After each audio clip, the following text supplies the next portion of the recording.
Salut, c'est Marc, j'espère que tu vas bien. Aujourd'hui, on va parler de la vitesse. Alors la vitesse, comme tu le sais sûrement, c'est le rapport entre la distance et le temps. Pour une distance calculée et un temps calculé, tu auras ta vitesse. Mais aujourd'hui, on ne va pas s'intéresser au calcul mathématique, on va chercher à comprendre un petit peu de quoi est composée la vitesse. En fait, la vitesse, c'est trois composantes. En un, on va avoir le temps de réaction. C'est le temps que tu vas mettre à commencer à agir. Il y a une information visuelle, sensitive, touchée ou encore auditive qui t'est perçue et ça va être le temps que tu vas mettre à commencer à agir. En deux, la deuxième composante de la vitesse, c'est la vitesse gestuelle. Ça va être la vitesse à laquelle tu vas agir. En fait, si je prends par exemple la course à pied, il y a une information qui est perçue ou un départ qui est annoncé au coup de feu et là, tu vas commencer à agir. Donc, il va y avoir justement le premier cycle de mouvement. Ça va être la vitesse à laquelle tu vas faire ton premier cycle de course. Et en 3, on va avoir la fréquence gestuelle. Ça va être ta capacité à renouveler le cycle de course. En fait, c'est ta vitesse à laquelle tu vas pouvoir effectuer le cycle de la course à pied. Maintenant, dans l'entraînement, la toute première composante, qui est le temps de réaction, on ne va pas pouvoir le travailler. En fait, c'est défini génétiquement avec le traitement de l'information.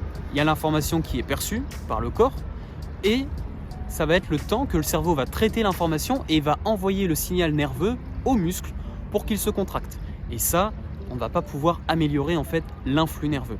Par contre, chez le sportif, on va plutôt chercher à travailler sa capacité de se concentrer, sa capacité mentale, tu sais, à faire face à l'imprévu. Donc voilà, ça va être plutôt ça, ses capacités d'adaptation. Mais les deux autres composantes, on va pouvoir les travailler. La vitesse gestuelle, c'est la vitesse à laquelle tu vas commencer à agir et à faire ton premier cycle de mouvement. Ça peut être déterminé justement en mettant en jeu une information, qu'elle soit visuelle avec un code couleur. Au bleu, on part, au rouge, on ne part pas, par exemple. Une information sensitive, si je te touche, tu pars, si je te touche pas, tu pars pas, par exemple.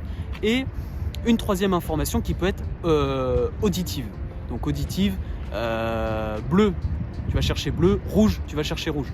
Puis après, tu peux jouer en mixant un petit peu les trois systèmes pour percevoir l'information.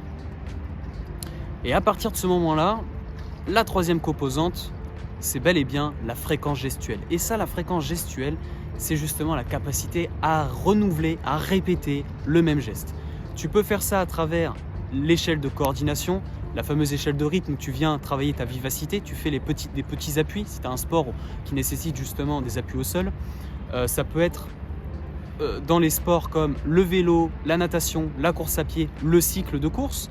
Le cycle de course qui peut être défini avec la foulée, avec le cycle de bras en natation ou encore le cycle du pédalier au vélo. Tu vois. Et donc de ce principe, eh bien, on va avoir deux types de vitesse. Eh ouais.